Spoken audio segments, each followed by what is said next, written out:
Hi guys, today I'm very happy kasi alam nyo, naku, nahuli ko na ang mga bubwit.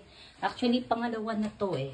Kahapon nakuha ko yung kapatid niya or I don't know, asawa niya yun. Basta nakuha ko na sila. I just want to share that this mouse trap is really very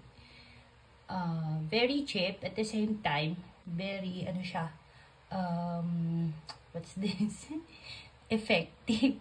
Ayan. So, lalagyan mo lang siya guys ng pain doon. Tapos, parang bigla lang siya automatic. Pag kinagat niya yung pain na yun, magtatrap siya. So, ayan. O, diba? Okay. Kasi nakatatakot talaga ako kapag mayroong ganito sa bahay. So, ayan. Itong mouse trap na to. Actually, ko to na bili ko lang to sa TikTok. So, if you want to avail it, ayan. Just click the yellow basket below.